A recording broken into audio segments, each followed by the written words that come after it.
When your daughter's learning how to drive, you say, Híjole, here we go. but what you should say is, Like a good neighbor, State Farm is there. to help you choose the coverage you need. State Farm, Bloomington, Illinois. When your daughter's learning how to drive and says, But can I drive? you say, Híjole, here we go. but what you should say is something that helps protect your ride. Like a good neighbor, State Farm is there. And that's where State Farm comes in, to help you choose the coverage you need, so you can relax until you hear, Can we pick up my boyfriend? Wait, what? like a good neighbor, State Farm is there. State Farm, Bloomington, Illinois.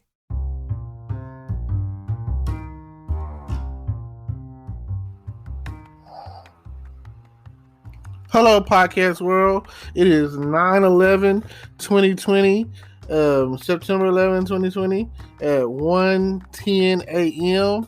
And first, I'm going to start off by talking about Labor Day and what it entails. Like, hopefully you had a good Labor Day weekend. Hopefully you had a good Labor Day.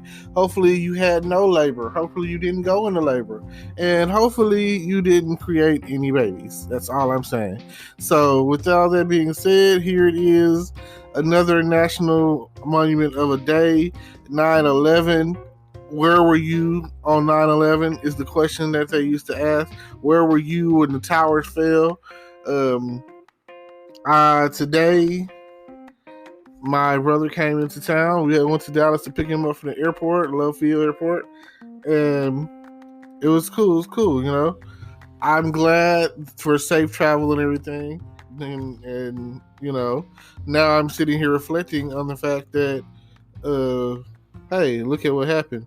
The other day, I was watching the 7500 flight 7500 and how things were at that time and how they managed to come in the cockpit behind the stewardess and basically had a box cutter and poked up the captain. I'm talking about a dude came in and just poked him in the stomach several times, you know, and the captain was just like, you know, shell shocked, you know what I'm saying? I mean, that box cutter was like making him bleed out. So the co-pilot or whatever, he's seeing what's going on, and he's like closing the door on the other guy, you know, manages to get the door closed, and then it's just him and the guy poking up the captain. I mean, he was poking him up. And with all that being the case, you know, I was just like, man, I can't believe that in any scenario this was happening back then, or that this had happened. I don't know what to say.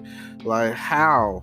When I know that they have some kind of flight marshals on there, you know, they have the air marshals on there, and they have guns. They're the only ones on there that really have guns. So, and there's generally like two on a flight, you know. Right now it might just be one because of the numbers, but I'm saying, like, there's generally one in the front, one in the back, and then on in larger planes, whatever, it's like 1, 2, 3, you know. And it makes me think about Harold and Kumar escape Guantanamo Bay, and how they were trying to go to Amsterdam so they could find Harold's neighbor girlfriend, you know, the girl that he was so much in love with. And at the end of White Castle, they end up kissing on the elevator in the hallway or whatever. And he's like, oh, I've been thinking about you every time I see you, all that. So I'm just saying, I don't understand how they got on the plane with box cutters, you know. Like, even then, there was pretty, because I flew before 9/11, and before 9/11, it was a little bit more lax as far as getting on the plane, but they still did a thorough job of searching you, you know. Like, nowadays, dealing with the airport, you basically have to come through naked. Like, you taking your shoes off, you taking your hoodie off, you taking your belt off, you taking all metal things, objects out. Like, where, you know, at the end of the day, then they making you throw away cologne and shampoo unless they're in a Ziploc bag. And unfortunately, like when that happened to me, they was searching my bag and I forgot I had this cologne, and somebody I was with was like, man, I got a Ziploc bag. Boom, saved me like $50 on some cologne. It was that P Diddy's Unforgivable or whatever, Unforgiven or whatever it's called. It was really good smelling cologne, and I was happy to have kept it and then it was like the oil. So, oh man, it wasn't gonna be easily replaced, and I had just got it, so it was full, like really full, and yeah, those are the things that you have to think about. Then nowadays it's like more and more technology, laptops and tablets and cell phones or whatever. All these things are coming onto the plane nowadays, so they have a whole protocol to search those or whatever to make sure there's nothing dangerous, no hidden weapons or anything, no concealed weapons. So I don't know how they got the box cutters. I don't know how that all worked out. But see, that flight was coming out of Belgium, Germany, so it's different when it was. I just don't understand how it all went down all those years ago. We're coming up on the 20th year. Like next year, this time next year, it'll be 20 years since 2000 and the 9/11 attack happened. So I still feel like some people out there, conspiracy theorists, and feel like the government had a hand in that. So I will still, I salute you if you think that, because I think the same thing. I feel like, just like this whole coronavirus thing, I feel like it's manufactured, it's population control, and I really feel that it's targeted, like for some of the people who have died, I feel like they're targeted. Like there's something about their genetic, they're like a genetic marker. And don't think I'm crazy about this, because I was watching Blacklist and that was a thing. Blacklist, and I saw it, I think, on an episode of Scorpion, So I don't know if you've ever watched that show, but it's a really good show.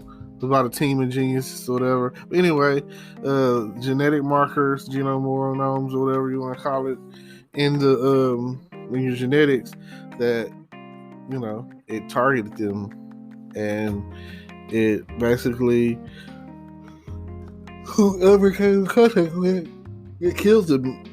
Like it made it like they had a heart attack or pneumonia, or they started bleeding out, or I can't remember all the side effects or whatever. Just know that if it was made for you to die, that virus or whatever, that's pretty much what ended up happening. And I feel like it goes back, all this genocide, mass genocide or whatever, is the equivalent of Thanos snapping his fingers. It's the equivalent of that. It's like saying, it's like a lottery. It's like saying, well, if you die from it, you die from it. You're supposed to die from it. And that's what the government, your Trumps, your Illuminatis, your whoever is out there, making these big decisions, just like situations like hurricanes. I feel like the hurricanes come every time Republicans are in office. I don't know. So, well, look that up.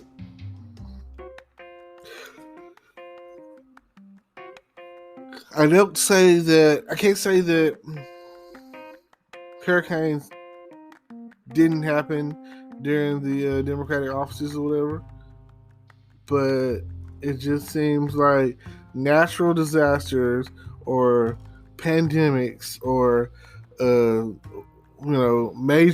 major events or whatever have taken place during the time frame which the Republicans are in office, and I feel like they just don't care. I feel like they don't care because I feel like the whole Senate office doesn't care. I feel like they don't care because why, like, what's so tough about passing some of these bills? Like, what's wrong with passing some of these stimulus bills? Can we get, you say you want to help America. You say that you want to help the economy. But at the end of the day, you are the one who's holding back the economy. You are the one that's holding back the stimulus bill.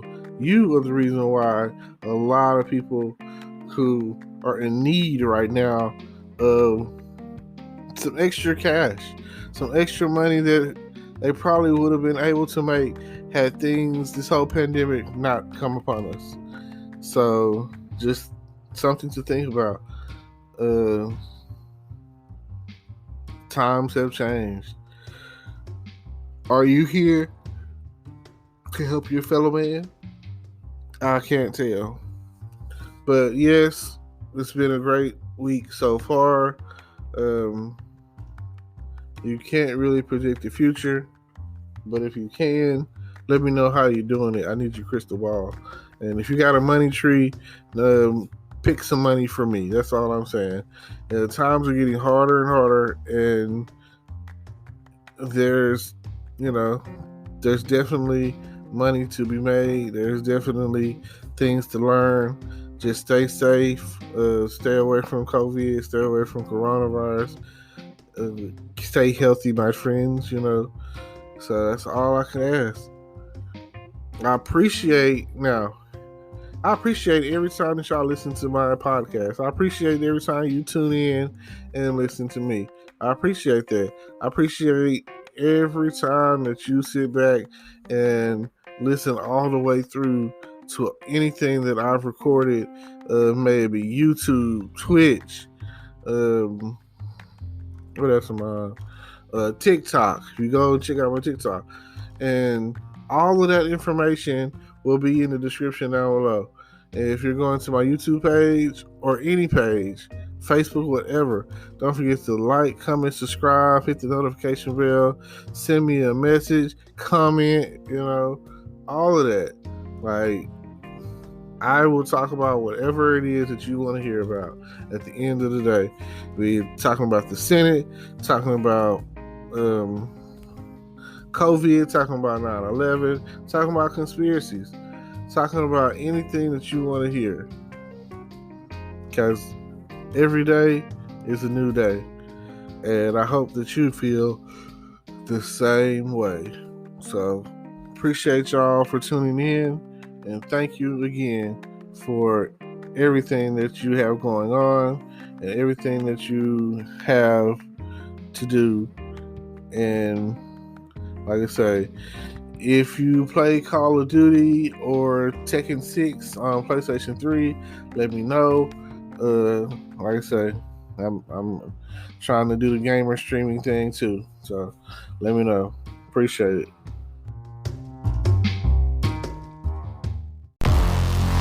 Hello, YouTube world. Welcome to my channel. Don't forget to like, comment, subscribe, and hit the notification bell so you can be notified when I drop hot content like this. And stay tuned for the next video.